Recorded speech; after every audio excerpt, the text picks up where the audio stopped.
ప్రియ దేవుని సంగమా, మనము న్యాయాధిపతుల గ్రంథాన్ని మనం ధ్యానం చేసుకుంటున్నాం. న్యాయాధిపతుల గ్రంథము చాలా ప్రాముఖ్యమైనటువంటి అంశమే కాకుండా రెండు ప్రాముఖ్యమైనటువంటి విషయాలు ఈ న్యాయాధిపతుల గ్రంథంలో మనకు కనిపిస్తాయి. ఒకటి, దేవుని యొక్క ప్రేమ మనకు కనిపిస్తుంది.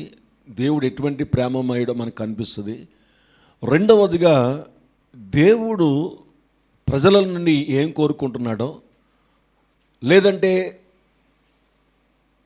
పరిస్థితులను జయించడానికి ఆశపడే వారి యొక్క జీవితాల్లో దేవుడు ఏమి చూస్తున్నాడో, ఒక అపజయంలో నుంచి ఒక మనిషికి లేదా ఒక వ్యక్తికి న్యాయం కలగాలంటే, అపజయంలో నుంచి జయంలోనికి వెళ్ళాలంటే వారు ఎటువంటి క్యారెక్టర్స్ కలిగి ఉండాలో అన్నటువంటి విషయాల గురించి కూడా ఈ న్యాయాధిపతుల గ్రంథం మనకి చూపిస్తుంది. ఒకటి, దేవుడు యొక్క ప్రేమ మనకి న్యాయాధిపతుల గ్రంథంలో కనిపిస్తుంది.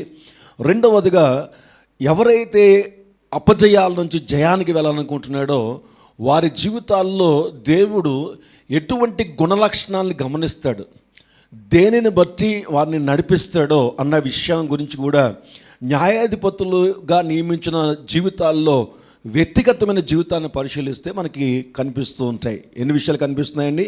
రెండు విషయాలు కనిపిస్తాయి. ఒకటి, దేవుని ప్రేమ కనిపిస్తుంది. రెండవదిగా, దేవుని యొక్క జయము మానవుల యొక్క జీవితంలో కలగాలంటే వారు ఎటువంటి గుణలక్షణాలని కలిగి ఉండాలి, ఎటువంటి ఆత్మీయ జీవితాన్ని కలిగి ఉండాలి, దేవునికి ఇష్టముగా ఎటువంటి విధంగా జీవించడం అన్నది దేవుడు గమనిస్తాడో దాన్ని కూడా మనకి న్యాయాధిపతుల గ్రంథంలో కనిపిస్తుంది. చాలాసార్లు మనం అనుకుంటాం, నేనేమైనా జయం పొందుకోవాలంటే, అయ్యో నేను ఇన్ని అపజయాలు పొందుకుంటున్నాను, ఇన్ని బలహీనతలకు వెళ్ళిపోతున్నాను, ఏది చేసినా సరే చాలా వ్యతిరేకత కలుగుతున్నాయి, ఒకవేళ నాలో ఏమైనా లోపం ఉందేమో, నాలో ఏమైనా వ్యతిరేకత ఉందేమో అని మనం అనుకున్నప్పుడు దేవుని యొక్క వాక్యంలో ఈ న్యాయాధిపతుల గ్రంథాన్ని కానీ మనం ధ్యానం చేసినట్లయితే, ఈ న్యాయాధిపతుల గ్రంథంలో దేవుడు న్యాయాధిపతులను 13 మందిని, అలాగే సమూయేలుతో చూసుకుంటే సమూయేలు గ్రంథంలో న్యాయాధిపతుల గ్రంథం తర్వాత చూస్తే 14వ వ్యక్తిగా సమూయేలు కూడా న్యాయాధిపతిగా కనిపిస్తాడు. వీళ్ళందరి జీవితాలని కూడా మనం పరిశీలించినట్లయితే జాగ్రత్తగా మనం పరిశీలించినట్లయితే వారు ఎట్టి విధముగా వారి జీవితాలను చూసి, వారి గుణలక్షణాలను చూసి దేవుడు వారికి జయాన్ని ఇచ్చాడో మనకు కనిపిస్తుంది. సో కాబట్టి ఈ రెండు కూడా మన జీవితానికి చాలా అవసరం. ప్రాముఖ్యంగా మనం చూసినప్పుడు న్యాయాధిపతుల గ్రంథంలో జాగ్రత్తగా కానీ మనం గమనించినట్లయితే పాపమునకు శిక్ష తప్పనిసరిగా ఉంటుందని కనబడుతుంది. నువ్వేదైనా అవిధేయత, దేవునికి ఇష్టం లేని పని ఏమైనా చేస్తే దానికి సంబంధించినటువంటి శిక్ష ఇవ్వడానికి దేవుడు వెనకడుగు వెయ్యడు అన్నది ఖచ్చితంగా కనిపిస్తుంది. నూతన నిబంధనలో కూడా పాపమునకు జీతము మరణమని బైబిల్లో మనకి చూపిస్తున్నాడు. జీతము మరణం అనగా దాని అర్థం ఏంటంటే అపవాదికి అధికారం ఇవ్వడం అని అర్థం చేసుకోవచ్చు. ఎందుకంటే ఏ మరణం గురించి మాట్లాడుతున్నాడు? రెండవ మరణం గురించి మాట్లాడుతున్నాడు. నూతన నిబంధనలో పాపంలో జీతము మరణము అన్నాడు. అంటే పాపం వలన నీవు నరకాగ్నికి వెళ్తావు అన్నాడు. నరకాగ్ని ఎవరి కొరకు సిద్ధపరచబడి ఉంది అన్నాడు బైబిల్లో? అపవాదికి, దాని దూతల కొరకు ఏర్పరచబడింది అన్నాడు. అంటే జాగ్రత్తగా మనం దాన్ని అధ్యయనం చేయగలిగితే, జాగ్రత్తగా మనం దాన్ని చూడగలిగితే, నువ్వు పాపము అపవాదికి, సాతానికి, చీకటికి కావాలని రా రా అని పిలిచినట్టు అర్థం అవుతాయి. ఇది మనకి న్యాయాధిపతుల గ్రంథంలో మనకు కనిపిస్తుంది. దాన్ని ఏమన్నామంటే ఓల్డ్ టెస్ట్మెంట్లో పాపమునకు శిక్ష తప్పదు అన్నటువంటి పరిస్థితి. ఎట్ ది సేమ్ టైం అదే దేవుడు ఏ పాపమునకైతే శిక్ష విధించకుండా ఆగడో అదే దేవుడు ఆ పాపమునకు ఏ శిక్ష అయితే అనుభవిస్తున్నాడో ఆ శిక్ష నుండి కూడా విడుదల చేయడానికి తగిన సమర్థుడై ఉన్నాడు. ఆమేన్. హల్లెలూయా, హల్లెలూయా. ఎందుకు నేను ఈ మాట చెప్తున్నానంటే, నూతన నిబంధనలో ఒక మాట నేను చూపిస్తాను. చూడండి, ఈ న్యాయాధిపతుల గ్రంథాన్ని ఇలా పట్టుకోండి. నేను ఇది మళ్ళీ అక్కడికి వద్దాం. రోమీలు రాసినటువంటి పత్రిక భాగము 8వ అధ్యాయంలో మనం చూస్తే కొన్ని మాటలు మనకి ఆశ్చర్యాన్ని కలిగిస్తాయి. చాలాసార్లు మనం ఏమనుకుంటాం అంటే, ఇంకా యేసుక్రీస్తు నేను నమ్ముకున్న తర్వాత, యేసుక్రీస్తు నేను అంగీకరించిన తర్వాత ఇంకే శిక్ష నాకు ఉండదు, ఇంకే పాపమునకు శిక్ష కూడా మనకు ఉండదు. రైట్, కరెక్టే. కానీ ఏ దేవుడైతే మనకి పాపపు శిక్ష నుంచి విడిపించాడో ఆ దేవుడు యథార్థవంతుడై ఉన్నాడు. ఆయన మారని దేవుడై ఉన్నాడు. నువ్వు తప్పు చేస్తే తప్పుకు శిక్ష కంపల్సరీ ఇస్తాడు. అలాగే నీతిలో ఉంటే నీతికి తగినటువంటి ప్రతిఫలాన్ని కూడా ఆయన ఇస్తాడు. చూడండి, రోమీయులు రాసిన పత్రికలో మనము 8వ అధ్యాయంలో మనం చూస్తే ఒకసారి మనం చూద్దామా? 31వ వచనం నుంచి మనం చదువుదాం ఒకసారి. ఇట్లుండగా ఏమందుము, దేవుడు మన పక్షమునుండగా. చాలా బాగుంది కదండి ఆ మాట. తర్వాత కంటిన్యూ చేద్దాం. తన సొంత కుమారుని అనుగ్రహించుటకు వెనుక తీయక మన అందరి కొరకు ఆయనను అప్పగించినవాడు, ఆయనతో పాటు సమస్తమును మనకెందుకు అనుగ్రహింపుడు. చాలా బాగుంది అంతవరకు. దాని తర్వాత మొత్తం వెర్షన్ మారిపోద్ది. చదువుదాం. దేవుని చేత ఏర్పరచిన వారి మీద నేరము మోపువాడెవడు, నీతిమంతులుగా తీర్చువాడు దేవుడే. శిక్ష విధించువాడెవడు, చనిపోయిన క్రీస్తు యేసే. అంతేకాదు మృతులలో నుండి లేచిన వాడును, దేవుని కుడిపార్శ్వమున ఉన్నవాడును, మన కొరకు విజ్ఞాపనము కూడా అన్నటువంటి మాట చెప్పాడు అక్కడ. కూడా అన్నటువంటిది లింక్ వర్డ్ అనమాట. అది అంటే పై దానికి లింక్ చూపిస్తుంది. ఒకవేళ కూడా అన్నటువంటి మాట కానీ మనకు లేకపోతే ఆ పైన శిక్ష విధిస్తాడు అన్నది మనకు సీరియస్గా తీసుకోవాల్సిన అవసరం ఏమీ లేదు. అంటే ఏంటంటే ఆయన శిక్ష విధిస్తాడు, నువ్వు అంతేకాదు ఆ శిక్ష నుంచి ఆయనే తప్పిస్తాడు. ఆమేన్. హల్లెలూయా, హల్లెలూయా. మనం నమ్ముకున్నటువంటి దేవుని యొక్క ఉద్దేశాలు మనం గమనించుకున్నట్లయితే ఇప్పుడు న్యాయాధిపతుల గ్రంథంలోకి వెళ్ళిపోదాం.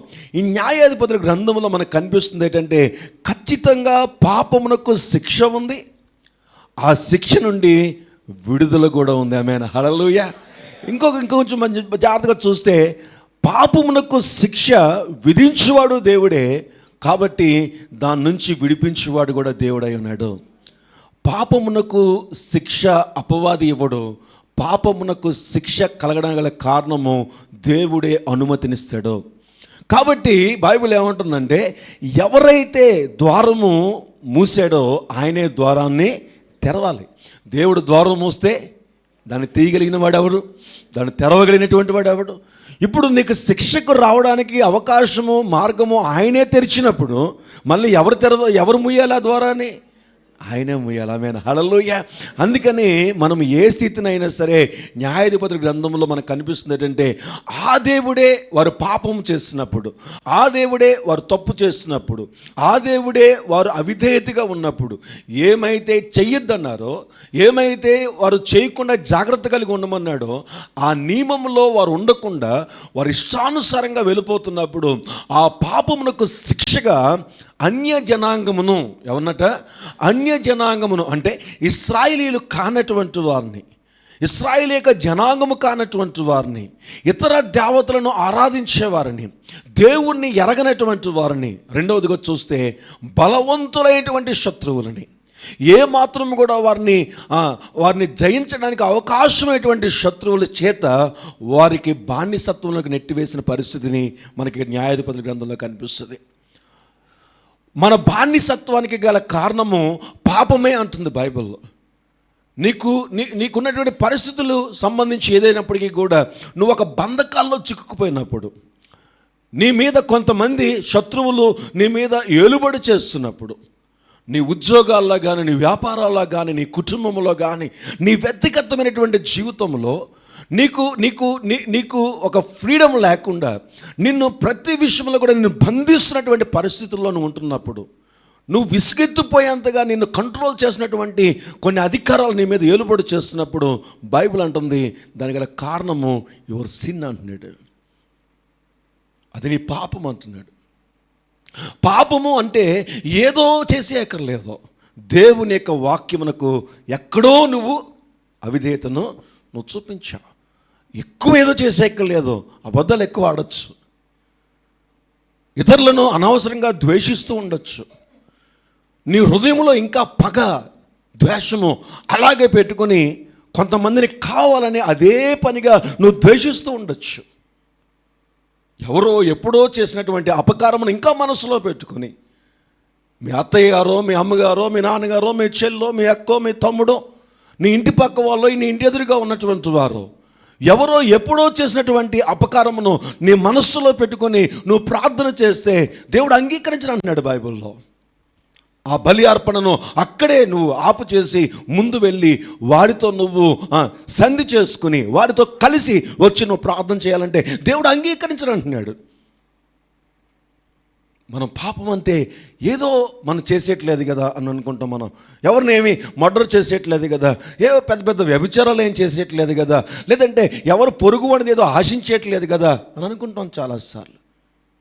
కొన్నిసార్లు మనకు తెలియకుండానే ఎదుటి వారిది ఏదో ఎక్స్పెక్ట్ చేస్తూ ఉంటాం. ఏదో కావాలి.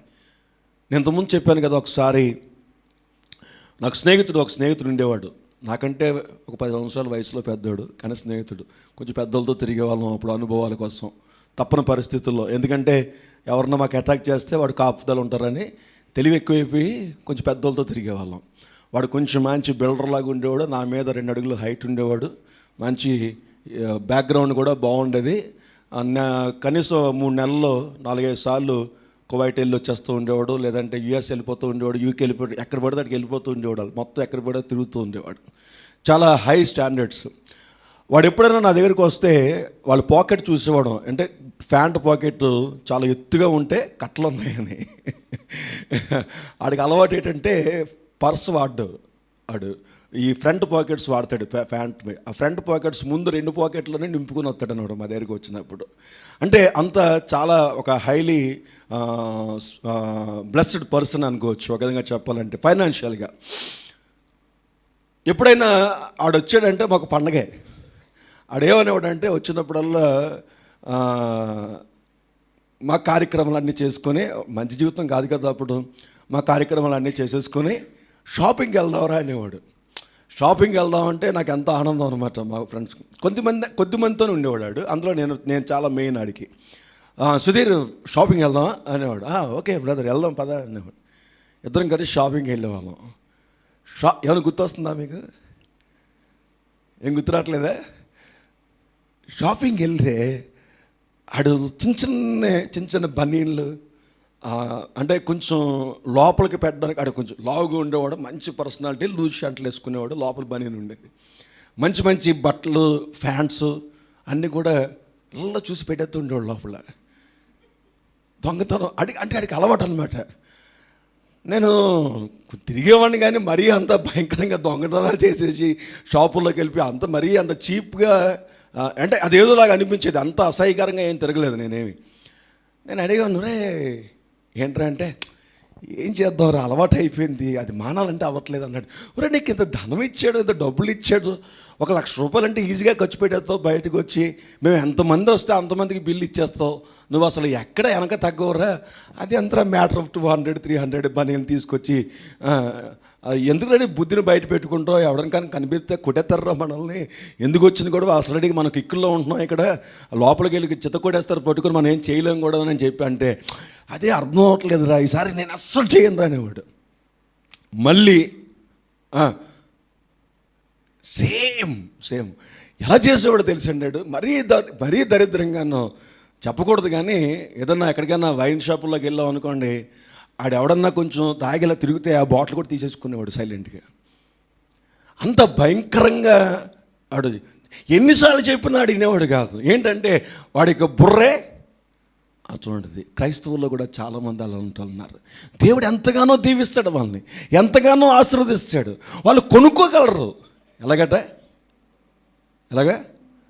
వాళ్ళు డబ్బులు ఇచ్చి కొనుక్కోగలరు. చిన్న సింపుల్ థింగ్స్ అండి. అసలు నేను కొంతమంది చూస్తే అనిపిస్తుంది, ఏంటి వీళ్ళు బతుకులు అనిపిస్తుంది నాకు. ఉన్నారు చాలామంది.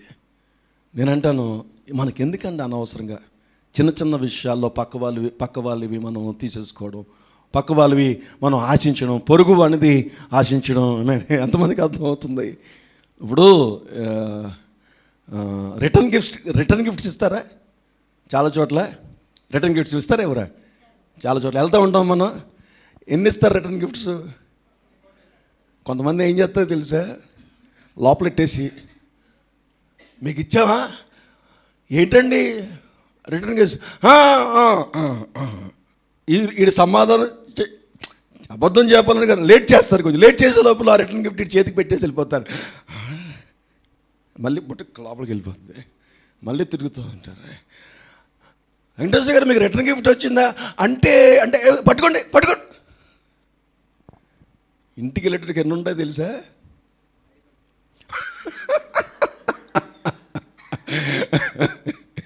చీ అనిపిస్తుంది, ఇది ఒక బతికేనా అనిపిస్తుంది.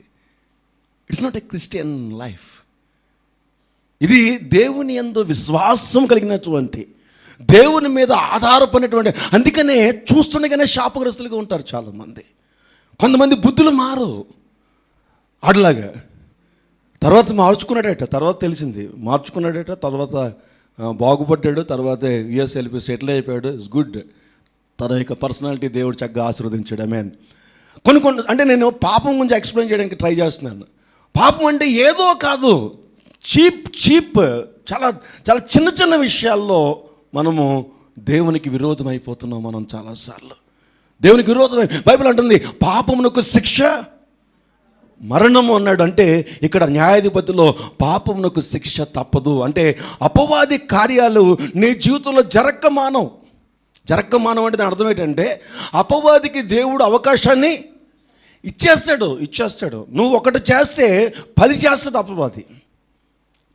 నువ్వు చాలా చిన్నదే అనుకుంటావు, పెన్ తీసి జోబులు పెట్టి వెళ్ళిపోవచ్చు. నువ్వు ఆ పెన్ను 10 రూపాయలు 2 రూపాయలు పెడితే వచ్చేస్తుంది, నువ్వు కొనుక్కుంటావు.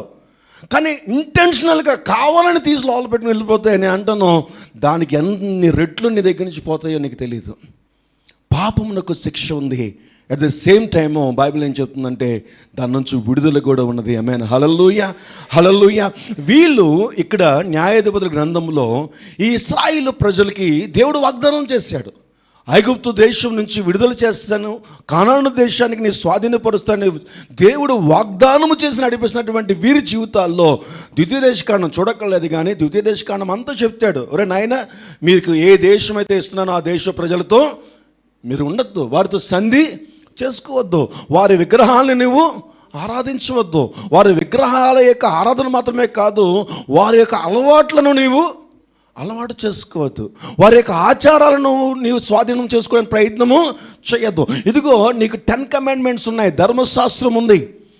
నీకు కొన్ని విషయాలు మోషే అనేటువంటి నా నాయకుడి ద్వారా మీకు తెలియచేశాను, యెహోషువ అనేటువంటి నాయకుడి ద్వారా మీరు ఎలా ఉండాలో మీకు తెలియచేశాను. మీరు ఎటువంటి కార్యాలు జరిగించాలో, ఎటువంటి క్రియలు జరిగించాలో, మీరు చనిపోతే ఏం చేయాలో, చనిపోకపోతే ఏం చేయాలో, కుటుంబ జీవితం ఎలాగ ఉండాలో, ఆత్మీయ జీవితం ఎలాగ ఉండాలో, నన్ను ఎలాగ ఆరాధించాలో, ఎలా స్తుతించాలో, ఇదిగో మోషే ద్వారా నీకు తెలియచేశాను. ఒకవేళ మోషే లేకపోయినా నేను ఎవరో ఒకరి ద్వారా నేను మీకు తెలియజేస్తాను. కానీ మీ ఇష్టం వచ్చినట్టుగా మీ దేశంలో ఉండొద్దు అంటే వాళ్ళు ఏం చేశారంటే అక్కడికి వెళ్ళిన తర్వాత వారు అవిశ్వాసాన్ని చూపించారు. ఏం చూపించారు? అవిశ్వాసము. దేవుని యందు విశ్వాసము లేనివాడు అన్ని ఆచారాలను పాటిస్తాడు. ప్రభువైనటువంటి యేసుక్రీస్తు అంటే ఏంటో నీకు తెలియని దినాల్లో ఆ ఆచారాల మీద నీకు నమ్మకం ఉండొచ్చు. ఎందుకంటే అప్పుడు నిజమైన దేవుడు ఎవరో నీకు తెలియదు. నిజమైనటువంటి దేవుడు ఎవరో నీకు తెలియనటువంటి దినాల్లో, నిజమైన దేవుడు అంటే ఏంటో నీకు తెలియనటువంటి దినాల్లో అనేకమైన ఆచారాలను నువ్వు పాటించావు. అలా చేస్తే నీకు మంచి జరుగుతుందని నమ్మకం. ఒక కోడిని తీసుకెళ్ళి బలిస్తే ఆ దేవత నిన్ను ఆశీర్వదిస్తుందని ఒక నమ్మకం. ఒక కోడిని, ఒక మేకను తీసుకెళ్ళి బలి ఇస్తే ఆ చీకటి నీలోకి రాకుండా శాంతిస్తుంది ఆ దేవత అని నీకు నమ్మకం. రైట్, మంచిదే. బట్ ఇప్పుడు నీ నమ్మకం మారింది, నీ దేవుడు మారాడు. నిజమైన దేవుని దగ్గరికి వచ్చావు. నిజమైనటువంటి శక్తివంతుడైన దేవుణ్ణి ఆరాధించిన తర్వాత కూడా నువ్వు మళ్ళీ కోడిని మేకని ఇవ్వక్కర్లేదు. దీన్ని ఏమన్నాడంటే బైబిల్లో అవిశ్వాసము అన్నాడు. అవిశ్వాసము. విశ్వాసి అయినటువంటి క్రైస్తవుడు ఇంకా ఏ ఆచారాన్ని పాటించడు. విశ్వాసి అయినటువంటి క్రైస్తవుడు ఇంకా ఈ లోక సంబంధమైన దేని వైపు కూడా వెళ్ళడు. ఎందుకో తెలుసా? అన్నిటికీ నా దేవుడే నాకు సహాయము చేస్తాడు, నాకు సంతోషము నా దేవుడే, నా ఆనందము నా దేవుడే, నా జాయ్స్ అండ్ రిజాయ్స్ నా దేవుళ్ళలో వెతుక్కుంటాడు నిజమైన క్రైస్తవుడు. ద ట్రూ క్రిస్టియన్ నిజమైన క్రైస్తవుడు అందుకని అంటాడు పౌలు భక్తుడు, ఆనందించుడి, ఎల్లప్పుడూ ఆనందించుడి, ప్రభువునందు ఆనందించుడి.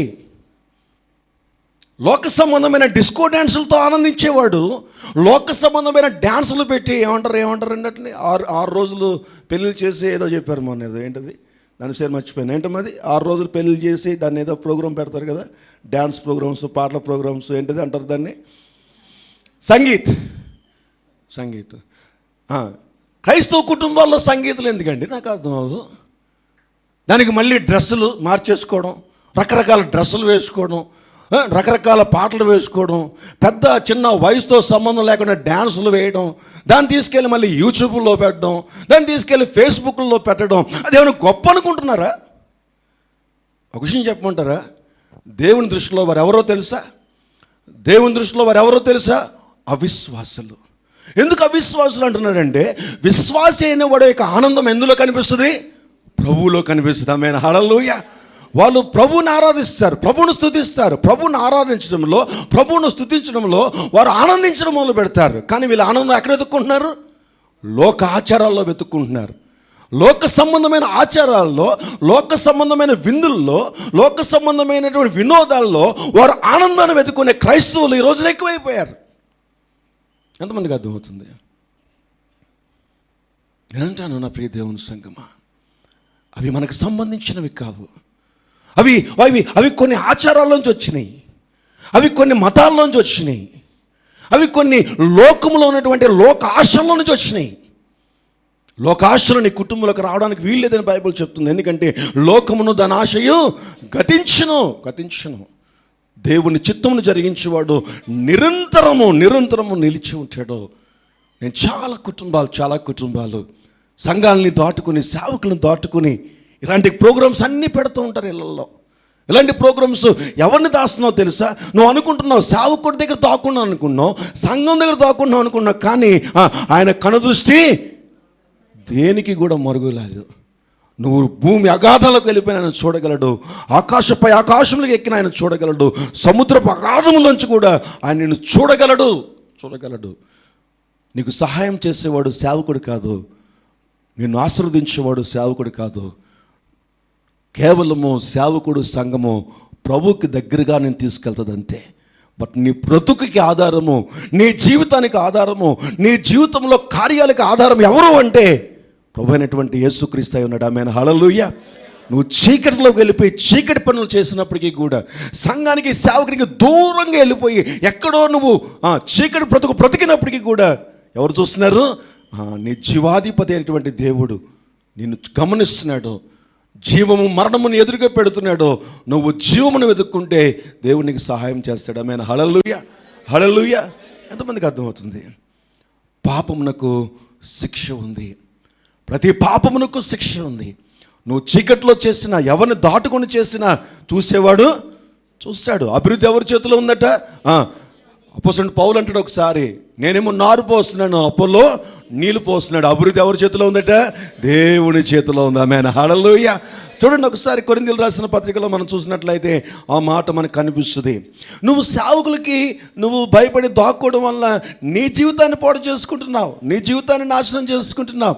ఎందుకంటే నీ జీవితంలో అభివృద్ధి, నీ జీవితంలో ఉన్నతమైనటువంటి స్థాయి నీవు ఎవరి చేతిలో లేదు అంటే సేవకుల యొక్క చేతిలో లేదు అనేటువంటి విషయాన్ని నేను మీకు జ్ఞాపకం చేస్తున్నాను. చూడండి 1 కొరింథీయులకు రాసినటువంటి పత్రిక భాగంలో మనం చూసినట్లయితే 3వ అధ్యాయం అంటే చూడండి ఒకసారి 6వ వచనంలో, 3వ అధ్యాయం తీయండి ఒకసారి. 1 కొరింథీ 3వ అధ్యాయము 6వ వచనంలో, నేను నాటితిని. నేనంటే అపోస్తలుడైన పౌలు సంఘ కాపరి. నేను నాటితిని. అపోల్లో కూడా సేవకుడే. అపోల్లో కూడా ఆ దినాల్లో దేవుని చేత బలపరచబడి మొదట్లో కొంచెం తప్పిదాలు చేసిన తర్వాత స్థిరపడినటువంటి వాడు అపోల్లో నీళ్ళు పోసెను, వృద్ధి కలగ చేసిన వాడు దేవుడే. కాబట్టి వృద్ధి కలగ చేయు దేవునిలోనే కానీ నాటు వాణిలోనైనను నీళ్లు పోయి వాణిలోనైనను ఏమీ లేదు. ఇప్పుడు ఇక్కడికి వచ్చినటువంటి కొంతమంది వేరే చోట ఎక్కడో బలపరచబడి బ్యాప్టిజాలు తీసుకున్నారు, అవునండి. అక్కడ మీరు ఏం చేశారు? నాటబడ్డారు. ఇప్పుడు ఇక్కడికి వచ్చి ఏం చేయబడుతున్నారు? నీరు పోయబడుతున్నారు. ఆమేన్.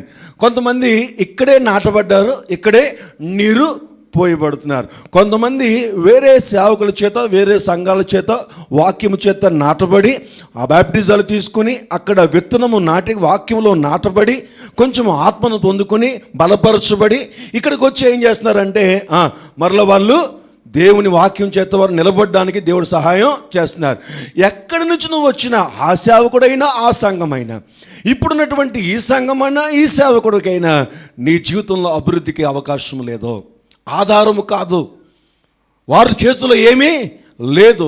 ఎవరి చేతిలో ఉందంటే దేవుని చేతిలో ఉంది. అందుకని నువ్వు ఎవరికి భయపడాలంటే నువ్వు దేవునికి భయపడాలి.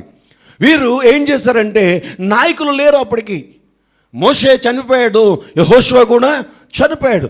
మోషే యెహోషువలు ఎప్పుడైతే చనిపోయారో ఇంకా నాయకుడు లేకపోయినప్పుడు వారు ఇష్టానుసారంగా వారు అవిశ్వాసపు జీవితాన్ని వారు జీవించినట్టుగా బైబిల్ మనకు జ్ఞాపకం చేస్తుంది. నా ప్రియ దేవుని సంగమా, నిజ దేవుణ్ణి వాళ్ళు ఆరాధించడం మానేశారు, నిజ దేవుని స్తుతించడం మానేశారు. వారు ఇష్టానుసారంగా వారు జీవించడాన్ని బట్టి వారు నష్టపోవడానికి దేవుడు అవకాశాన్ని ఇచ్చాడు. నా ప్రియ దేవుని సంగమా, ఈ న్యాయాధిపతి గ్రంథంలో 4 విషయాలు చెప్పాను, గుర్తున్నాయి ఎవరికైనా? ఒకటి అవిధేయత కదండి, వారి యొక్క అవిధేయత. రెండవది ఏంటంటే అవిధేయతను బట్టి రెండవది ఏంటి? బానిసత్వానికి అప్పగించబడ్డారు.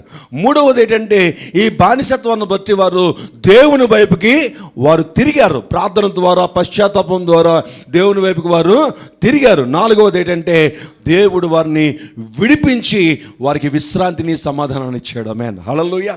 మొట్టమొదటిగా వారి పాపం బట్టి ఏంటంటే అవిధేయతను చూపించారు. అవిధేయత నెంబర్ 1. నెంబర్ 2 ఏమైందంటే అవిధేయతను బట్టి, పాపం బట్టి వారి బానిసత్వాన్ని అనుభవించారు. నెంబర్ 2. సో వారి బానిసత్వాన్ని బట్టి దేవుని వైపుకు తిరిగినప్పుడు దేవుడు వారికి మూడవదిగా ఏం చేశారంటే విడుదల ఇచ్చాడు. ఆ విడుదల మూడవదిగా దేవుని వైపు తిరిగారు, నాలుగవదిగా వారికి విడుదల కలిగింది. ఆమేన్, హల్లెలూయా, హల్లెలూయా. అవిధేయత, బానిసత్వము, దేవుని వైపుకు తిరుగుట, దేవుడు వారిని విడిపించుట, విడుదల. చెప్పండి ఒకసారి. అవిధేయత, బానిసత్వము, దేవుని వైపు తిరుగుట, దేవుడు వారిని విడుదల చేయట. ఆమేన్, హల్లెలూయా. ఈ 4 కూడా ఒక సైకిల్ లాగా 300 సంవత్సరాలు, 300 లాంగ్ ఇయర్స్. నేనంటాను ఇలాగా మనం వెళ్ళే వరకు కాక మనం ఎక్కడో చోట స్థిరముగా దేవుని వైపు ఉండడానికి మనం ప్రయత్నం చేసే వరంగా ఉండాలి. ఆమేన్, హల్లెలూయా. సరే, మనము గడిచినటువంటి వారము ఒత్నియేలు గురించి మనం జ్ఞానం చేసుకున్నాం. ఈరోజు 2, 3, 4 న్యాయాధిపతుల గురించి మనము టకటక బైబిల్లో న్యాయాధిపతుల గ్రంథంలో చూసినట్లయితే ఇంతమంది న్యాయాధిపతులు ఉన్నప్పటికీ కూడా ఇంచుమించుగా ఒక 4 న్యాయాధిపతుల గురించి మాత్రమే వివరంగా రాశాడు. ఎంతమంది అండి? 4 లేదంటే 5 న్యాయాధిపతుల గురించి మనం వివరంగా రాసుకోవడానికి, చదవడానికి మనము ప్రయత్నం చేయొచ్చు. ఎంతమందిలో కూడా మిగతా వాళ్ళందరి గురించి సింపుల్గా తేల్చేసాడు. కానీ నాయకత్వాన్ని తెలుసుకోవడానికి, దేవునికి ఇష్టమైనటువంటి కార్యాలని ఎలా ఉండాలో మనం నేర్చుకోవడానికి దేవుడు కొంతమందిని న్యాయాధిపతులు మాత్రమే ఎక్స్ప్లెయిన్ చేయడానికి దేవుడు అవకాశాన్ని ఇచ్చాడు. చూడండి, న్యాయాధిపతుల గ్రంథం 3వ అధ్యాయంలో మనం చూసినట్లయితే, 3వ అధ్యాయంలో చూసినట్లయితే ఒత్నియేలు చనిపోయిన తర్వాత, ఒత్నియేలు అనేటువంటి మొదటి న్యాయాధిపతి చనిపోయిన తర్వాత ఇంచుమించుగా 18 సంవత్సరములు వారు మోయాబీలకు అప్పగించబడ్డారు. ఎవరికి అప్పగించబడ్డారండి? మోయాబీలకు వారు ఇంచుమించుగా 18 సంవత్సరాలు, 20 సంవత్సరాల వరకు కూడా వారు అప్పగించబడ్డానికి అవకాశము కలిగింది. నా ప్రియ దేవుని సంగమ, జాగ్రత్తగా మనం గమనించినట్లయితే చూద్దాం ఒకసారి. న్యాయాధిపతులు 3వ అధ్యాయంలో 14వ వచనం చూద్దామా? 18 సంవత్సరం ఇశ్రాయేలీయులు 18 సంవత్సరములు మోయాబీలకు అప్పగించబడ్డారు. ఎప్పుడైతే ఆ మోయాబీలకు అప్పగించబడ్డారో జాగ్రత్తగా మనం చూసినట్లయితే 29వ అదే కంటిన్యూ చేద్దాం. 18 సంవత్సరములు రాజునకు దాసులైరి ఇశ్రాయేలీయులు యెహోవాకు మొర్రపెట్టగా బెన్యామీడైన గెరా కుమారుడకు ఎవరినండి? యెహూదను రక్షకుని వారి కొరకు యెహోవా నియమించెను. 2వ న్యాయాధిపతి ఎవరంటే యెహూదుని దేవుడు ఏర్పాటు చేసుకున్నాడు. రెండవ న్యాయాధిపతి పేరు ఏంటండి? యెహోదు. ఎన్ని సంవత్సరాలు ఒత్నియేలు చనిపోయిన తర్వాత వాళ్ళు సమాధాన పరచబడిన తర్వాత ఎన్ని సంవత్సరాలు? 40 సంవత్సరాలు వారు నెమ్మది పొందారు. నెమ్మది పొందిన తర్వాత మరలి యెహోవా దృష్టికి వారు పొరపాటు చేసినప్పుడు, అవిధేయత కలిగి ఉన్నప్పుడు ఎన్ని సంవత్సరాలట? 18 సంవత్సరాలు వారు మోయాబీలకు అప్పగించబడ్డారు. 18 సంవత్సరాలు మోయాబీలకు అప్పగించబడిన తర్వాత మరలా వారు ప్రార్థన చేసి మొరపెడితే యెహోదు అనేటువంటి న్యాయాధిపతిని దేవుడు ఏర్పాటు చేసుకున్నాడు. 29వ వచనంలో మనం చూసినట్లయితే, ఆ కాలంలో వారు మోయాబీలో బలమైన శూరుని పరాక్రమ 10,000 మందిని చంపారు, ఒకడును తప్పించుకోలేదు. ఆ దినమున మోయాబీలు ఇశ్రాయేలు చేతి కింద అంచబడిగా దేశము 80 సంవత్సరములు మళ్ళీ విశ్రాంతినిచ్చాడు. 80 సంవత్సరాలు. చూడండి ఏం జరుగుతుందో చూడండి. అక్కడ 11వ వచనంలోనేమో 3వ అధ్యాయం చదవక్కర్లేదు, కానీ 11వ వచనంలోనేమో ఒత్నియేలు చనిపోయాడు. ఎప్పుడు చనిపోయాడు? 45 సంవత్సరంలో దేశం నెమ్మది పొందుకున్న తర్వాత, తను చనిపోయిన తర్వాత, నాయకుడు చనిపోయిన వెంటనే, నాయకుడు తనకు దూరం అయిపోయిన వెంటనే, నాయకుడు తనకి ఎప్పుడైతే తనకి అందుబాటులో లేని వెంటనే 12వ వచనంలో ఏమన్నాడంటే, ఇశ్రాయేలు మరలా యెహోవా దృష్టికి దోషులైరు గనుక, యెహోవా దృష్టికి దోషులైనందున యెహోవా ఇశ్రాయేలుతో యుద్ధము చేయుటకు మోయాబు రాజు అయిన ఎగ్లోన్ని బలపరిచి, ఇప్పుడు ఎగ్లోన్ ఎన్ని సంవత్సరాలంటే 18 సంవత్సరములు దేవుడు మోయాబు రాజుకి అప్పగించేశాడు. దేవుణ్ణి ఎరగనటువంటి అన్య రాజుకి, మోయాబీలైనటువంటి రాజుకి అప్పగించి, మోయాబీలు భయంకరమైనటువంటి శ్రమను వీరు కలిగించినప్పుడు వారు అయ్యో ప్రభువా మమ్మల్ని క్షమించని మళ్ళీ మొర పెడితే దేవుడు యెహోదును పంపించాడు. ఆమేన్, హల్లెలూయా. యెహోదును పంపించాడు. అందుకే నేను అంటాను, నాయకుడు, సామెతలు మనం చదువుకున్నాం కదా గడిచిన వారం, ఎంతమంది గుర్తుంది? నాయకులు లేని జనులు ఏం చేస్తారటండి? ఏం చేస్తారట? చెడిపోతారట. చూడండి 11వ అధ్యాయం 4వ వచనం చూడండి ఒకసారి. సామెతల గ్రంథంలో మనం చూస్తే 11 అనుకుంటున్నాను నేను, బహుశా అదే అయ్యి ఉంటుంది. 11:4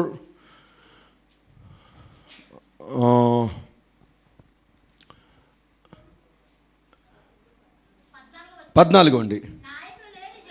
11:14 సారీ. నాయకులు లేని జనులు, చాలు నాయకులు లేని జనులు ఏం చేస్తారు? చెడిపోతారు. నీకు ఒక స్పిరిచువల్ లీడర్ నీకు కావాలి.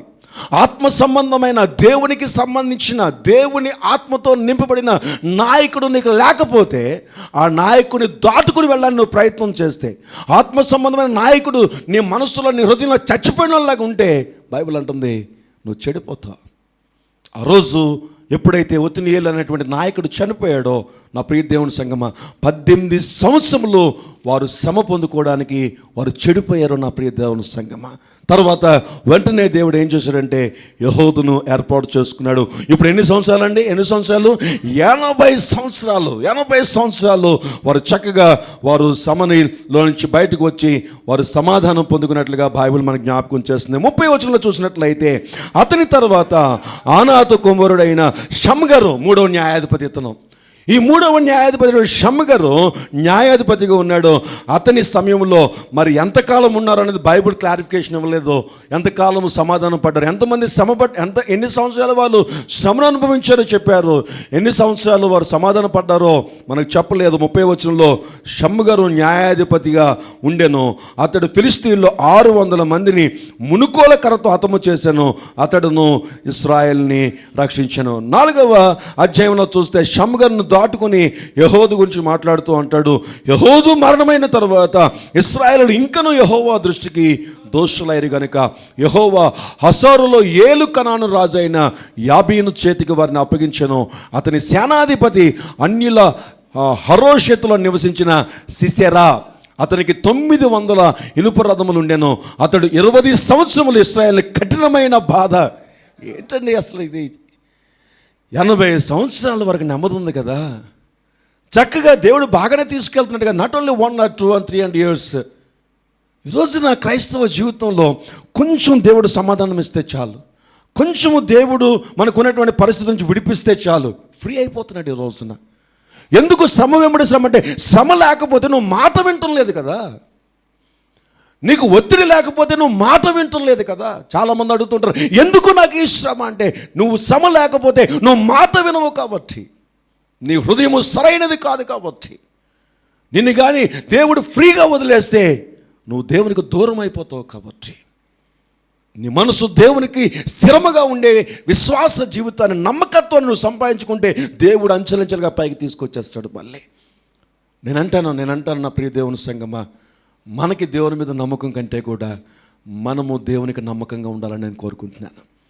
దేవుణ్ణి ఎదుట నమ్మకత్వాన్ని సంపాదించుకోవాలి. బైబిల్ అంటుంది, చూడక్కర్లేదు కానీ ఆశా జీవితం గురించి మాట్లాడుతూ అంటాడు దినవృత్తాంత గ్రంథంలో, తన ఎదుట తన ఎడల యథార్థ హృదయం కలవారందరినీ బలపరచుటకే యెహోవా కనుదృష్టి సంచారము చేస్తుంది అంటాడు. ఇదిగో నా చిత్తానుసారమైన మనిషిని ఒక నేను కనుగొన్నాను అంటున్నాడు. మనము దేవుని ఎదుట ఎలాగుంటున్నాం మనం అన్నది మనం తెలియాలి. ఒకవేళ దేవుడు చిన్న చిన్న ఫ్రీడమ్లు ఇస్తాడు మనకి. ఆ కొంచెం ఫ్రీడంలోనే మనం దేవునికి అనుకూలంగా ఉంటున్నామా? దేవునికి ఇష్టమైన జీవితాన్ని జీవిస్తున్నామా?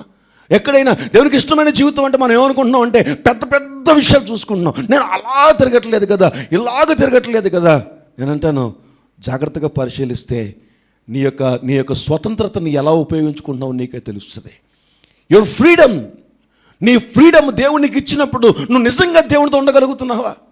లేదు. చాలాసార్లు ఏం చేస్తాం తెలుసా, మన స్వతంత్రత, మన సమాధానము పాపమునకు దారితీస్తుంది. కొన్నిసార్లు దేవుడు నిన్ను అత్యధికంగా ఆశీర్వదించాడు అనుకోండి, నీకు తెలియకుండా నీకేమొస్తుందో తెలుసా, గర్వం వస్తుంది, ప్రౌడ్నెస్ వస్తుంది.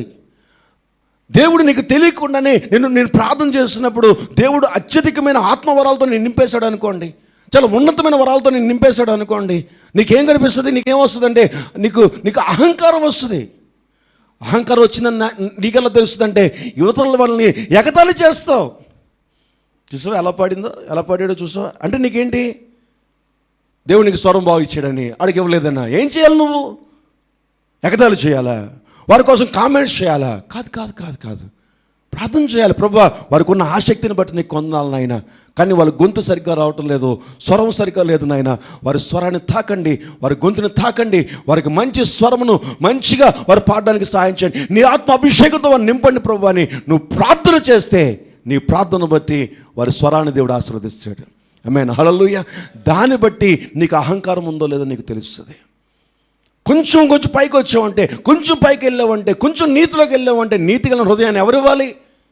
దేవుడు ఇవ్వాలి. నువ్వు కొంచెం నీతిలోకి వెళ్ళేటప్పటికి అనీతి పనులు చూసి అలా అస్సలు వాళ్ళని చూస్తేనేనండి ఎలాగుంటుందంటే అసమేశ్వర భాష గారు నిజమా, నిన్ను చూస్తే కూడా దేవునికి అలాగే ఉంది చాలాసార్లు, నిన్ను చూస్తే కూడా దేవునికి అలాగే ఉంటుంది చాలాసార్లు.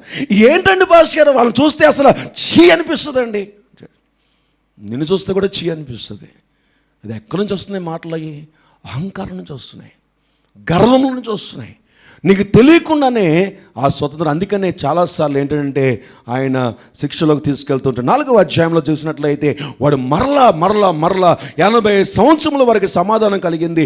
80 సంవత్సరంలో దేవుడు నిమ్మలమ్మగా ఉంచాడు. 80 సంవత్సరంలో వారికి శాంతిని, సంతోషాన్ని, దీవెన, ఆశీర్వాదం ఇచ్చాడు. ఏ శత్రువు కూడా వారి మీదకి రాకుండా దేవుడు సహాయం చేశాడో వారు ఒళ్ళు కొవ్వెక్కిపోయినట్టుంది. ఆ సమయంలో ఎప్పుడైతే దేవుడు నెమ్మదిపరిచాడో, ఎప్పుడైతే వారు పైకి వెళ్ళడం జరిగిందో ఏమొచ్చిందట, వాళ్ళకి ఒళ్ళు కొవ్వెక్కిపోయింది. ఈ దినాల్లో కూడా క్రైస్తవునికి అలాగే జరుగుతుంది. ఒకప్పుడు తినడానికి తిండి లేకుండా ఉన్నటువంటి ఏడుస్తున్నటువంటి దినాల్లో ప్రార్థన చేస్తే దేవుడు 10 మందికి ఇచ్చే చేతికి ఏర్పడితే ఏం చేస్తున్నాయి వీళ్ళు?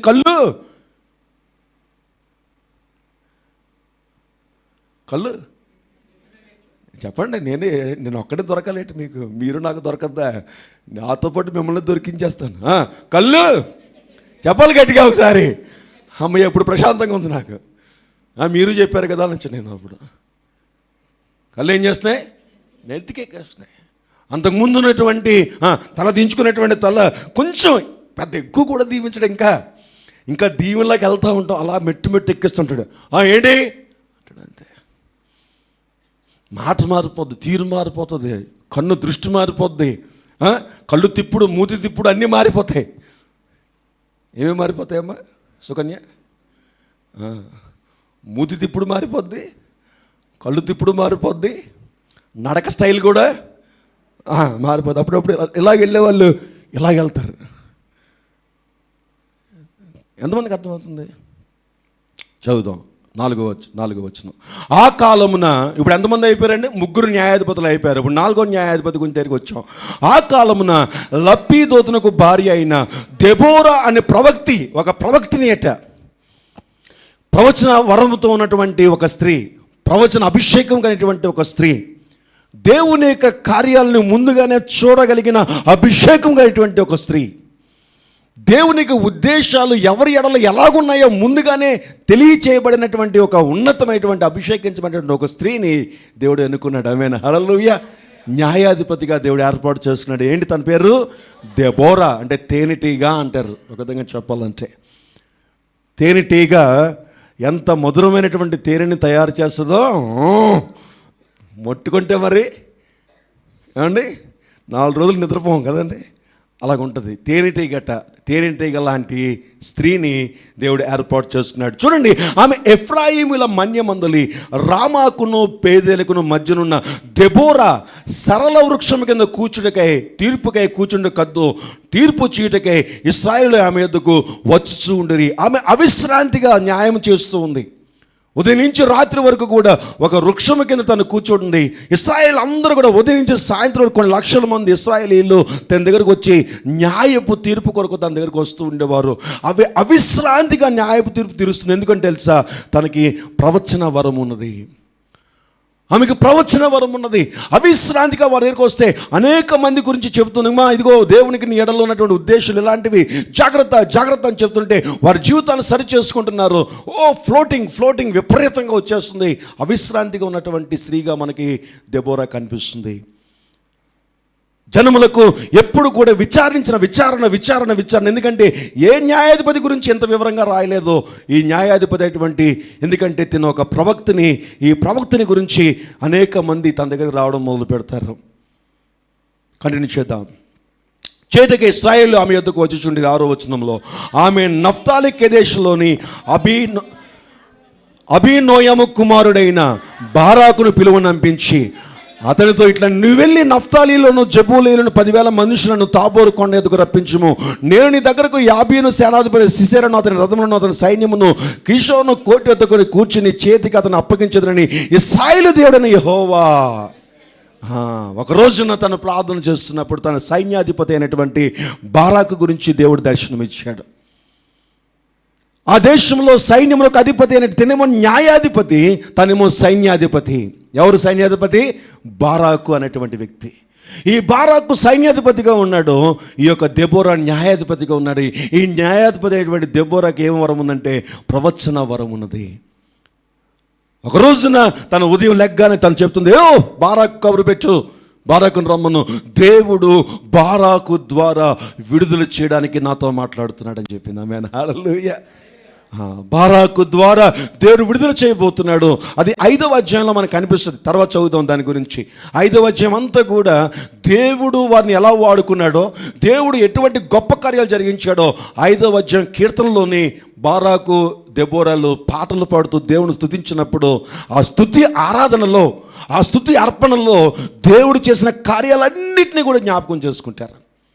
అందుకే చెప్పుకున్నాం కదా మనం, సాక్ష్యములు నిజమైనటువంటి స్తుతి ఆరాధన అన్నటువంటి విషయాన్ని మనం జ్ఞాపకం చేసుకున్నాం. ఇక్కడ 5వ అధ్యాయం అంతా కూడా దేవుడు వారిని చూడండి, 12వ వచనం చూస్తే 5:12 మనం చూస్తే, 5 దెబోరా మేలుకొనుము మేలుకొనుము, దెబోరా మేలుకొనుము మేలుకొనుమని ఒక రోజున దెబోరాకి దేవుడు మాట్లాడడం ప్రారంభించి, దెబోరా లే లే, ఇంకా న్యాయం తీర్చడం చాలు. ఎందుకంటే 3వ వచనంలో 4వ అధ్యాయం 3వ వచనం చూసినట్లయితే 900 ఇనప రథములు ఉండెను. అతడు 20 సంవత్సరములు ఇశ్రాయేలు కఠినమైన బాధ పెడుతున్నారు. ఆ టైంలో ఇశ్రాయేలు కఠినమైనటువంటి బాధలో ఉన్న టైంలో, ఇశ్రాయేలు కఠినమైనటువంటి శ్రమలు అనుభవిస్తున్నటువంటి సమయంలో ఈ యొక్క దెబోరా ఒక చెట్టు కింద కూర్చొని ఇశ్రాయేలుకి న్యాయం తీరుస్తుంది. ఇశ్రాయేలు ఎడల ప్రవచనాలు చెబుతూ ఉంది. ఈ సమయంలోని దేవుడు ఒక రాత్రి తన దర్శనమిచ్చాడు. ఇదిగో దెబోరా లే లే అని దెబోరాను లేపుకున్నాడు న్యాయాధిపతిగా. ఆమేన్, హల్లెలూయా హల్లెలూయా. లే, నీ ద్వారా నేను గొప్ప కార్యాలు చేయబోతున్నాను. లే, ఇదిగో బారాకుని యుద్ధానికి బయలుదేరమని చెప్పు, బారాకుతో నేను ఉంటాను, బారాకు తరపు నేను పనిచేస్తాను, బారాకుకి నేను శత్రువుని అప్పగిస్తాను అనే విషయము వెళ్ళి బారాకు చెప్పు. ఎప్పుడైతే దెబోరా ఆ దర్శనం పొందుకుందో వెంటనే కబురు పెడుతుంది పొద్దున్న లెగ్గానే, ఇదిగో వెళ్ళండి, బారాకు అనేటువంటి సైన్యాధిపతిని పిలవండి, అతని 10,000 సైన్యములు తీసుకుని రమ్మనండి. దేవుడు తనకి సహాయం చేస్తాడని చెప్పలేదా అని చెప్పండి. చూడండి, కంటిన్యూ చేద్దాం. ఎక్కడ అయిపోయాం మనం? 7వ వచనంలో, నేను నీ దగ్గరకు యాబీను సేనాధిపతి అయిన సీసెరాను, అతని రథములను, అతని సైన్యమును కీషోను ఏటి యొద్దకు కూర్చి నీ చేతికి ఎక్కడట కీషోను ఏడు. కీషోన్ అనే నది, ఒక విధంగా చెప్పాలంటే ఏరు అనొచ్చు, లేదా నది అనొచ్చు, లేకపోతే చెరువు అనొచ్చు. ఎక్కడ అప్పగిస్తానని చెప్పారట? ఎక్కడ చెప్పారటండి? కీషోను ఏటి యొద్ద కూర్చి నీ చేతికి ఎవరిని ఆ యొక్క సిసెరా అనేటువంటి ఆ యొక్క సైన్యాధిపతిని, కనాను రాజు అయినటువంటి, కనాను దేశమునకు రాజు ఏమో యాబీనైతే, కనాను దేశానికి రాజు యాబీనైతే, కనాను దేశపు యొక్క రాజు దగ్గర సైన్యాధిపతి ఎవరంటే సిసెరా అనేటువంటి వ్యక్తి సైన్యాధిపతి. దెబోరా న్యాయాధిపతి అయితే దెబోరా దగ్గర సైన్యాధిపతి ఎవరంటే బారాకు.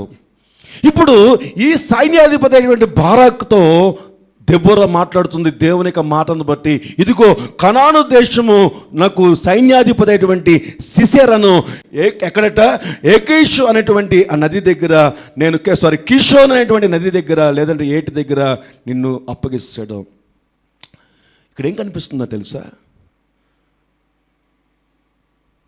దేవుని యొక్క విడుదల, దేవునితో ఒక మంచి రిలేషన్ ఏర్పరచుకున్నప్పుడు నీకు సహాయం జరుగుతుంది. చూడండి, దెబోరా ఒక ప్రవచన వరం కలిగి దేవునితో ఒక మంచి ఉద్దేశాలు కలిగి ఉంది. కీషోను ఏటి దగ్గర అని మెన్షన్ చేసి బారాకు ద్వారా విడుదల చేసినటువంటి ఒక గొప్ప మాట ఎవరి దగ్గర నుంచి పొందుకుంది? దేవుని దగ్గర నుంచి పొందుకుంది. నేను అంటాను, నా ప్రియ దేవుని సంగమా, దేవుడు నీతో మాట్లాడతాడు. ఆ స్వరమును వినే స్థాయిలో నువ్వు ఉండాలి.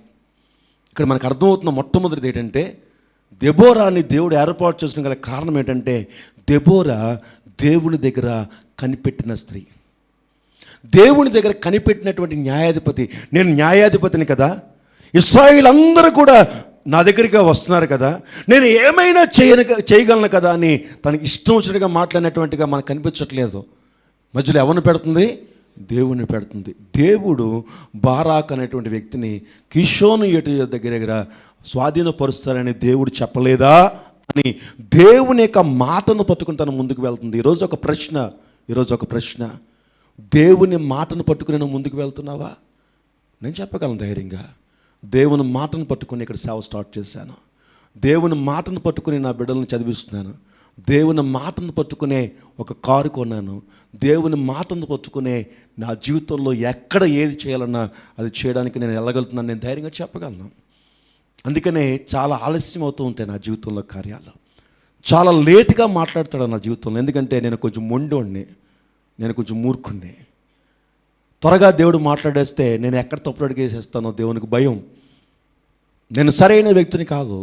నేను వెళ్తున్నటువంటి మార్గం దూసుకెళ్ళిపోతూ ఉంటాను, వెనక ముందు ఏం చూడను. దానివల్ల నేను నాశనం అయిపోతాను. అందుకని దేవుడు ఏం చేస్తాడంటే నాకు మాట్లాడడానికి చాలా టైం తీసుకుంటాడు. అందుకని కొన్ని ఆలస్యం అవుతూ ఉంటాయి, ఆలస్యం అవడం గల కారణం ఏంటో దేవుడు అడుగుతుంది. దేవుడు అంటాడు నాతోని. నేను అంటున్నాను, చాలా విషయాలు నేను మీకు వివరించినప్పుడు వాక్యమేమో కాదు, వాక్యంలో నుంచి నా అనుభవాల నుంచి మీకు చెప్తూ ఉంటాను. మనము సరైన వరగా ఉండము దేవుని దగ్గర చాలాసార్లు. అందుకనే దేవుడు కార్యాలు జరిగించడం కొన్నిసార్లు ఆ శ్రమలోనే ఉంచేస్తాడు చాలాసార్లు. నేను చాలాసార్లు అడుగుతూ ఉంటాను, ప్రభువా, చాలామంది చాలా త్వరగా కార్యాలు జరిగించేస్తున్నావు కదా, నాలో ఏ లోపం ఉందయ్యా? నీ జ్ఞానం ఇచ్చావు, నీ అభిషేకం ఇచ్చావు, నీ ఆత్మనిచ్చావు, నీ శక్తిని ఇచ్చావు, నీ బలాన్ని ఇచ్చావు, నీ దూకుడు స్వభావాన్ని ఇచ్చావు, ధైర్యాన్ని ఇచ్చావు, బలాన్ని ఇచ్చావు, ఎక్కడికైనా వెళ్ళిపోయినట్టు సత్తా నాకు ఇచ్చావు, ఎన్నో అనుభవం నాకు నేర్పించావు, ఇంకేంటయ్యా అంటే నువ్వు కొంచెం మొండోడు రాగా అన్నాడు.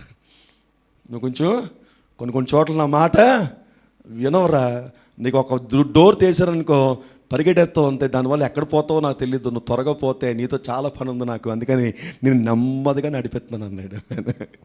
చెప్పేశాను సీక్రెట్ మొత్తం మీద మీ అందరికీ. అందుకే నాకు ఆలస్యం అవుతూ ఉంటుంది. దేవుని స్వరం వినేంత వరకు నేను వెయిట్ చేస్తాను. దేవుడు మాట్లాడేంత వరకు ఏమి చాలామంది అడుగుతూ ఉంటారు, అది చేయొచ్చు కదా, ఇది చేయొచ్చు కదా, అలా చేయొచ్చు కదా, ఇలా చేయొచ్చు కదా, అలా చేయొచ్చు కదా. నేను చెప్తాను నమ్మరు, ఒక మైక్ కొనాలంటే నేను చాలా ప్రార్థన చేస్తాను. ఒక మైక్ కొనాలంటే ఈరోజు డబ్బులు ఉన్నాయి కదా, నేను టక్టకమని కొన్ను, టక్టకమని చేయను, చాలా ఆలోచిస్తాను. నా ఇంట్లో ఏదైనా కావాలంటే మొన్నేదో మా పిల్లలు ఏదో అడిగారు, దానికోసం అడగను కావండి మా పిల్లల్ని, ఇప్పుడు డబ్బులు లేవు మా ఆగంటాను, లేక కాదు, లేక కాదు, అది అబద్ధం కూడా కాదు. నా దృష్టిలో ఇంకా నా దగ్గర ఉన్నా లేనట్టే లెక్క. ఎందుకు? అది వాళ్ళు ఖర్చు పెట్టాలో లేదో నాకు తెలీదు. ఆ రాత్రి ప్రార్థన చేస్తాను, ప్రభువా ఈ ధనము మరి నీ మందిరానికి ఖర్చు పెట్టాలా, నీ సన్నిధి ఖర్చు పెట్టాలా, లేకపోతే కొన్ని మైక్స్ కొనాలి ప్రభువా, కొంచెం మరి కేబుల్స్ కొనాలి, దానికి ఖర్చు పెట్టాలా, లేకపోతే మరి నా కుమార్తె ఇలాగ అడుగుతుంది, నా కుమారుడు ఇలాగ అడుగుతున్నాడు, నా భార్య ఇలాగ అడుగుతుంది, మరి దీనికోసం నేను ఏం చేయాలి అని చెప్పినప్పుడు దేవుడు నిజంగా చెప్తున్నానండి, దేవుడు క్లియర్గా మాట్లాడతాడు. క్లియర్గా మాట్లాడతాడు. అప్పుడు నేను కొంచెం బయట బయలుదేరుతాను. మీ తర్వాత బీజాని కానీ బాబీని కానీ అడగండి, పాస్టర్ గారు కానీ, వాళ్ళు అడిగిన వెంటనే ఫస్ట్ నేను ఏం మాట్లాడుతానో అడగండి. వాళ్ళు తక్కువలేం కాదు, నా దగ్గర ఉన్నప్పుడు అడుగుతారు. ఒకవేళ వాళ్ళకి తెలియపోయిన వాళ్ళ మమ్మీ ఇంటిస్తారు, డాడీ దగ్గర ఉన్నారు అంటారు, ఇంటిస్తారు కదా కొన్నిసార్లు. అలాగే ఏమంటారు దాన్ని, క్లూ ఇస్తారు కదా, క్లూ ఇస్తారు. క్లూ ఇచ్చినప్పుడు వెంటనే పాప బాబు వచ్చి మరి డాడీ మరి నాకు ఇదంటే డబ్బులు లేవలే అంటాం. అడు బొర్ర లేవంటుంటే నువ్వేమో ఉన్నాయంటావేంటి అని వాళ్ళిద్దరూ అక్కడ ఆర్గ్యుమెంట్ అవుతూ ఉంటుంది ఆ రూమ్లో. నాకు తెలుసు ఇక్కడ నా దగ్గర ఉన్నాయని తెలుసు, కానీ అది ఖర్చు పెట్టాలో లేదు. నేను అంటాను, ప్రతి చిన్న విషయాన్ని గురించి కూడా ఇక్కడ దెబోరా చూస్తే దేవుని దగ్గర మాట తీసుకుంటేనే కనుక ఒక అడుగు ముందుకు వెళ్ళలేదు. ఆమె హల్లెలూయా. నేను మీలో చాలామంది చెప్తూ ఉంటాను, నిజంగా దేవుడు మీకు బయలుపరిచాడా అని అడుగుతూ ఉంటాను. ఒక ఉద్యోగానికి అప్లై చేస్తున్నప్పుడు, లేదంటే ఒక వ్యాపారం పెట్టినప్పుడు సిస్టర్ గారిని చాలాసార్లు అడిగాను, అమ్మా నిజంగా దేవుడు నీతో మాట్లాడారా? మీతో మాట్లాడితే ఇంక వెనక అడుగు వేయద్దు. మీ సొంత ఆలోచనతో వెళ్తే అది ఎప్పటికైనా సరే మీకు ఇబ్బంది కలిగిస్తుంది అని చెప్తూ ఉంటాను చాలాసార్లు. ఎవరినైనా సరే చాలామందికి అది ఆగండి, వెయిట్ చేయండి, తొందరపడి నిర్ణయం తీసుకోవద్దాం. కొంతమంది నా దగ్గరికి వస్తారు, పాస్టర్ గారు నేను బిజినెస్ చేద్దాం అనుకుంటున్నానండి. ఆగండి, కొంతసేపు దేవుని ప్రార్థన చేయండి, నిజంగా దేవుడు అనుమతిస్తే అప్పుడు ఒక అడుగు ముందుకు వేయండి, ఖచ్చితంగా దేవుడు గొప్ప కార్యాలు జరిగిస్తాడు. పాస్టర్ గారు జాబ్ చేస్తున్నప్పుడు మాకు ఇంకా చాలా కష్టాలు ఉన్నాయి, డబుల్ జాబ్, రెండవ జాబ్ చేద్దాం అనుకుంటున్నాం, రెండవ ఉద్యోగం చేద్దాం అనుకున్నాం. ఏమంటారంటే ఆగండి, చేయకండి, మీరు తొందరపడి వెళ్ళారా అయిపోతారు. ఆగండి, దేవుడు చెప్పే వరకు వెయిట్ చేయండి అని చెప్తూ ఉంటాను చాలాసార్లు. ఎంతమందికి అది గుర్తుంది? Praise lord. చెప్పానా మీ అందరికీ గుర్తు? నిజమేనా చెప్పాను. అఫ్కోర్స్ విన్నవాళ్ళు విన్నారనుకోండి, వినలేనటువంటి వాళ్ళు పోయారు అనుకోండి, అది వేరే సంగతి. మీరు విన్నారా లేదన్న తర్వాత సంగతి. కానీ నేనైతే మాత్రం ఖచ్చితంగా దెబ్బరలో ఉన్న గొప్పతనం ఏంటండి? దెబ్బరలో ఉన్న గొప్పతనం ఏంటి?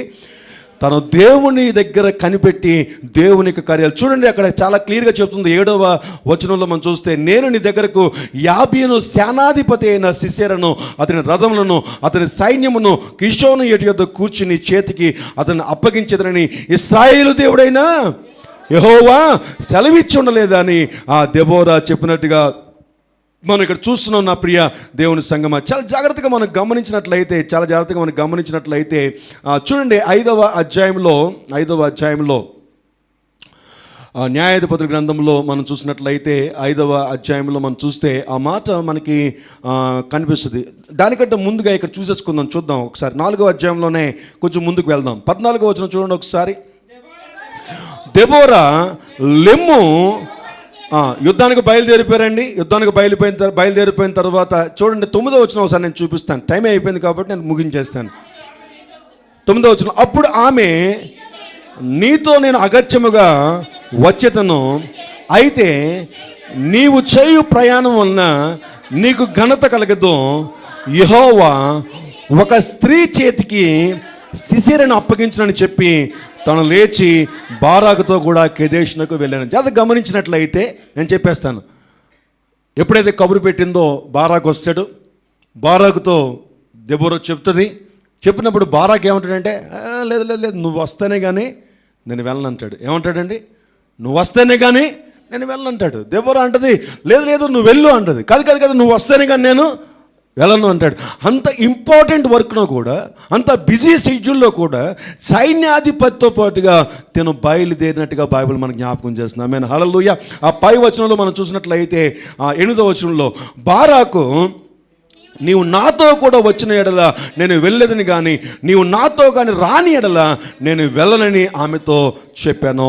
అప్పుడు ఆమె నేను నీతో అగత్యముగా వెంటనే డిసిషన్ తీసుకుంటుంది. వెంటనే ఎస్ ఓకే అంటే ఏంటంటే, అంతకుముందు ఏంటి, సైన్యాధిపతిని వెళ్ళమంటుంది, నువ్వు వెళ్ళు ఆ కిషోను ఏటి దగ్గర దేవునికి సహాయం చేస్తాడంటే, వీడి సైన్యాధిపతి అంటున్నాడు, అమ్మ నువ్వు రాకపోతే నేను వెళ్ళను.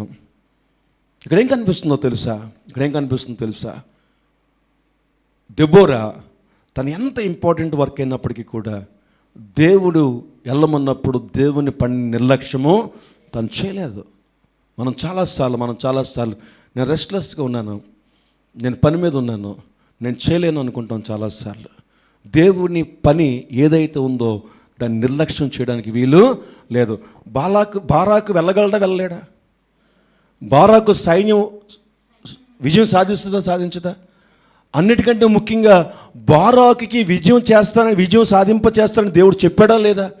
దేవుడు చెప్పాడు. కానీ బారాకు ఎవరు అవసరం వచ్చారు? దెబోరా అవసరం వచ్చినప్పుడు దెబోరా ఏమంది? నేను అక్కర్లేదు, ఆ మాత్రం నువ్వు వెళ్ళలేవా, నువ్వు చేయలేవా అని చెప్పలేదు. కానీ దెబోరా కూడా వెంటనే ఏం చేసింది? తను బయలుదేరినట్టుగా మనం చూస్తాం. చాలాసార్లు నా ప్రియ దేవుని సంగమా, దేవుని కార్యాలు ఎప్పుడు నువ్వు నిర్లక్ష్యం చేయడానికి వీలు లేదు. దేవుడు నీకు కొన్ని వరాలు ఇస్తాడు, కొన్ని తలాంతులు ఇస్తాడు. నీకు దేవుడు కొన్ని ప్రత్యేకమైన వరాలు ఇస్తాడు. ఆ తలాంతులు ఆ సమయంలో ఉపయోగించుకోవాలి. ఆ సమయంలో అక్కడ ఏమన్నా విశ్రాంతిగా ఉందా దెబోరా? లేదు. ఉదయం నుంచి సాయంత్రం వరకు కూడా రెగ్యులర్గా ఇశ్రాయేలు అందరికీ కూడా న్యాయం తీర్చినటువంటి సమయంలో దేవుడు అన్నాడు, దెబోరా లే అంటే దెబోరా లెగిసింది. బారాకు ఏం చెప్పమన్నాడు అది చెప్పింది, అయిపోయింది అక్కడితో. కానీ బారాకు అంటున్నాడు, నువ్వు కూడా రావాలన్నప్పుడు ఒక న్యాయాధిపతిగా దేవుని యొక్క ఉద్దేశాలను బట్టి తను బయలుదేరినట్టుగా మనం చూస్తూ ఉంటాం. రెండవదిగా దెబోరాలో ఉన్నటువంటి జీవితం ఏంటంటే, తను ఎంత బిజీ లైఫ్లో ఉన్నప్పటికీ కూడా, దేవుని పనిలోనే ఎంతో బిజీగా ఉన్నప్పటికీ కూడా, తన వ్యక్తిగతమైన జీవితంలో దేవుడు ఏర్పాటు చేసిన ఎంత బిజీ లైఫ్లో తను ఉన్నప్పటికీ కూడా, ఏమంటే కుటుంబం దేవుడు ఇచ్చిందన్నా మనకి. సో కుటుంబం యొక్క బాధ్యతలు దేవుని క్రమంలోనే వెళ్తున్నాం కదా మనం.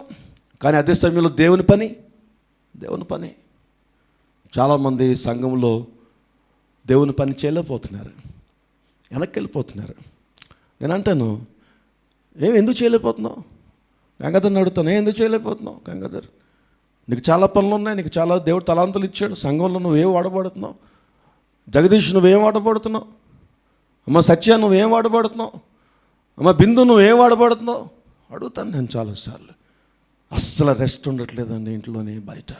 నేను అంటాను, ఎంత రెస్ట్ లేకపోయినా సరే దేవుని దగ్గరికి వచ్చినప్పుడు నువ్వేం చేయాలి? ఒక అడుగు ముందుకు వేస్తే దేవుడు నీకు జయాన్ని ఇస్తాడు. ఆమేన్, హల్లెలూయా. ఒకటి దేవుని యొద్ద గడపాలి. రెండవదిగా చూసినట్లయితే దేవుని యొక్క ఎంత అవిశ్రాంతిగా ఉన్నప్పుడు కూడా దేవుని యొక్క పనిలో నువ్వు ముందుకి వెళ్ళడానికి ప్రయత్నం చేయాలి. ఓకే, కొంచెం ముందుకు వెళ్దాం. 14వ వచనంలో మనం 13వ వచనంలో మనం చూసినట్లయితే, అన్యుల హరోషెతు నుండి కీషోను నాగు వరకు తన పక్షమున ఉన్న సమస్త జనమును పిలిపింపగా, దెబోరా లెమ్ము, ఇదే యెహోవా నీకు ముందుగా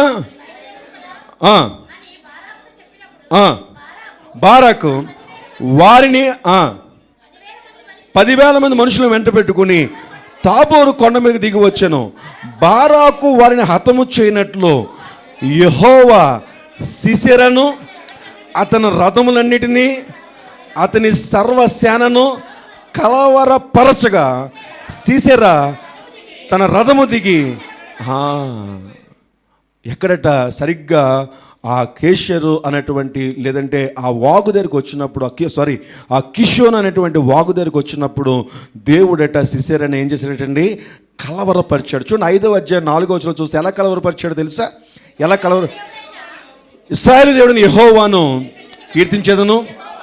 యెహోవా నీవు షేర్ నుండి బయలుదేరినప్పుడు, ఎదోము పొలము నుండి బయలుదేరినప్పుడు చెప్పాలి, భూమి వణికెను, ఆకాశపు నీళ్లను కురిపించను, మేఘములను వర్షింపచేశాను. 21వ వచనంలో మనం చూస్తే, 21వ వచనం చూసినట్లయితే, కీషోను వాగు వెంబడి, పురాతనపు వాగైన కీషోను వెంబడి వారు కొట్టుకొని పోయేది. ఏ విధంగా సహాయం చేశాడంటే, కీషోను వాగు దగ్గరికి వచ్చేటప్పటికి విపరీతమైనటువంటి వర్షాన్ని, వరదను తీసుకొచ్చాడట. ఆ వర్షము, వరదలో, ఆ నీటిలో ఈ యొక్క సైన్యమంతా కూడా, కనాను యొక్క సైన్యమంతా కూడా కొట్టుకుపోయిందట. సిసెరా సైన్యం అంతా కూడా కొట్టుకుపోయి అంతా కూడా గందరగోళం అయిపోయిందట.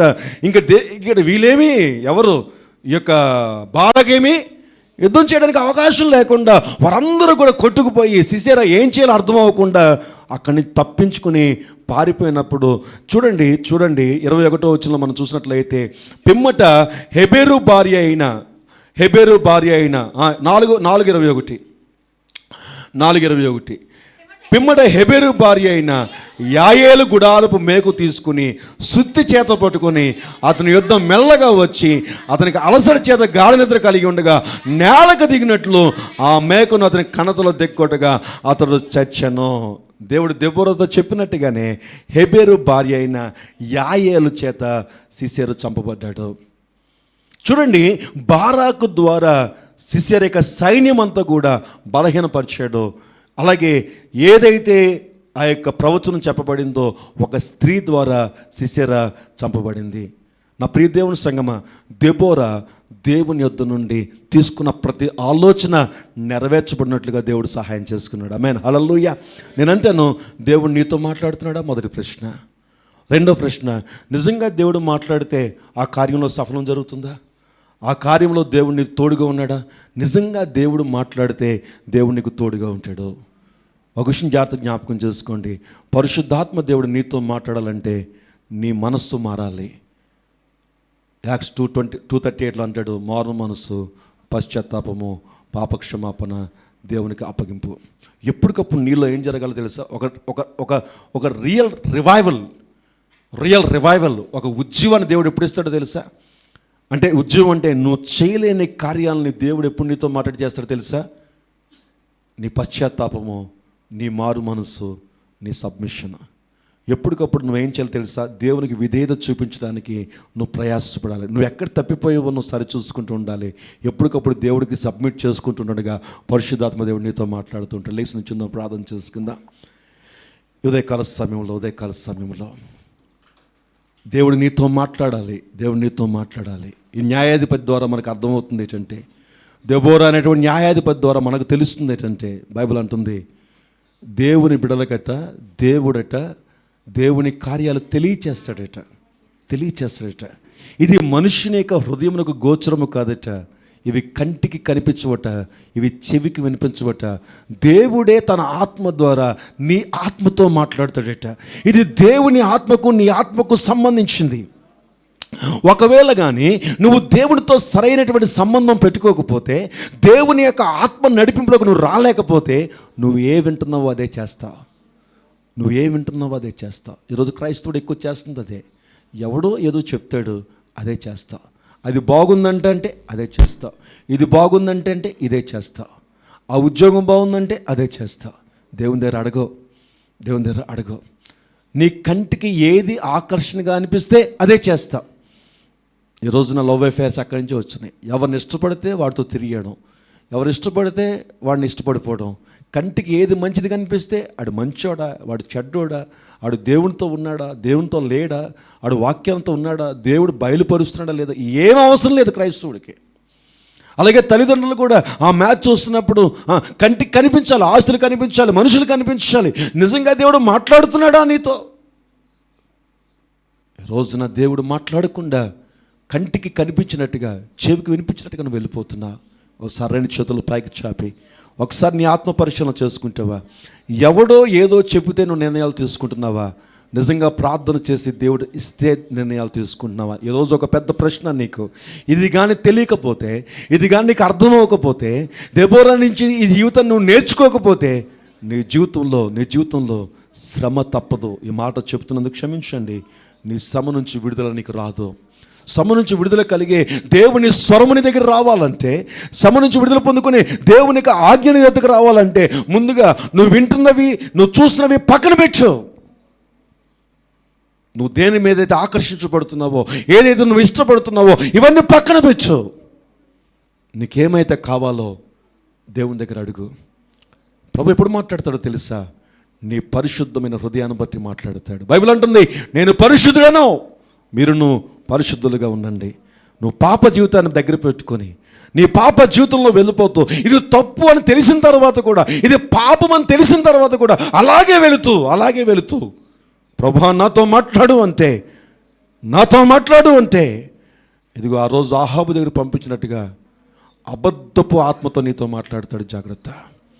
ఆహాబుతోనట అబద్ధపు ఆత్మను మాట్లాడాడట.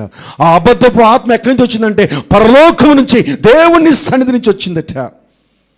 ఆ రోజుతో ఆహాబు చనిపోయాడు. దేవుడు చెబుతున్నాడు ఆహాబుతో యుద్ధానికి వెళ్ళొద్దు అని. కానీ నేను వెళ్తాను అని ప్రార్థన చేస్తున్నప్పుడు, వెళ్తానని ముందుకు వెళ్తున్నప్పుడు, మొండిగా తను హృదయ ఆశను బట్టి తను ముందుకు వెళుతున్నప్పుడు దేవునికి వాక్యంలో చాలా స్పష్టంగా చెప్తుంది, అబద్ధమాడే ఆత్మతో పంపించబడ్డాడట అక్కడి నుంచి. ఈ రోజున ఏ ఆత్మతో నువ్వు నడిపించబడుతున్నా? అబద్ధపు ఆత్మ, దేవుని ఆత్మ, రెండిటికి డిఫరెన్స్ నీకు తెలియాలంటే నీ జీవితాన్ని ఒకసారి పరిశీలించుకుంటే చాలు. నువ్వు ఎలాగుంటున్నా? ఇది తప్పు అని తెలిసిన తర్వాత నువ్వు సరి చేసుకుంటున్నావా? ఇది తప్పు, ఇది పాపం అని చెప్పి సరి చేసుకుంటున్నావా? ఒకవేళ ఇది తప్పు అని తెలిసిన తర్వాత నువ్వు సరి చేసుకోకపోతే నువ్వు తీసుకున్న ప్రతి నిర్ణయము కూడా వెనకతల అబద్ధపు ఆత్మ ఉంటుంది. జాగ్రత్త, అది నీకు నాశనమే కానీ విడుదల లేదో. కానీ నీ తప్పు నువ్వు సరి చేసుకుని, ప్రభువా నన్ను క్షమించు నాయనా, నాలో ఈ పొరపాటు ఉందయ్యా, నాలో ఈ తప్పు ఉందయ్యా, నాలో ఈ వ్యతిరేకత ఉందయ్యా, అయ్యో నన్ను క్షమించు నాయనా నువ్వు ప్రార్థన చేసి దేవునికి మరలా నేను రీసబ్మిట్ చేసుకుని ఎప్పటికప్పుడు ప్రతిరోజు ఎవ్రీడే ప్రాసెసింగ్ ఇది. ప్రతిరోజు కూడా ప్రభువా నన్ను నేను నీకు అప్పగించుకుంటున్నానయ్యా,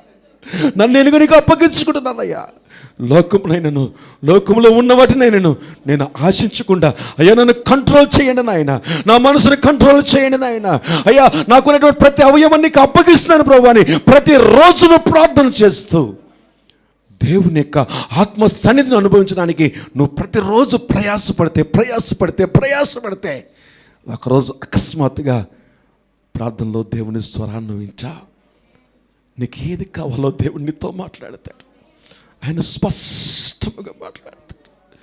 నీలోని లోపాన్ని నీకు తెలియజేస్తాడు, నీలోని నీతిని నీకు తెలియజేస్తాడు. ఒకవేళ విశ్వాసం లేకపోతే నీకు విశ్వాసం ఇస్తాడు. ఒకరోజు డానియేలుతో అంటున్నాడు, డానియేలు లే, ధైర్యముగా నిలబడు అంటున్నాడు. ఇదిగో అటువంటి ధైర్యాన్ని ప్రభువు నీకు ఇచ్చింది కాక. ఇదిగో అదే కలసంలో 2 చేతులు పైకి చాపి, అయ్యా ఇదిగో నాయన దివారాత్రంలో నిన్ను ధ్యానిస్తానయ్యా, దివారాత్రం నీతో ఆనందిస్తాను నాయన, అయ్యా నీవే నాకు ఆనందంగా నేను బ్రతుకుతానయ్యా ఇక నుంచి నాయన. కొన్నిసార్లు నేను తప్పిపోతున్నాను, నన్ను క్షమించు.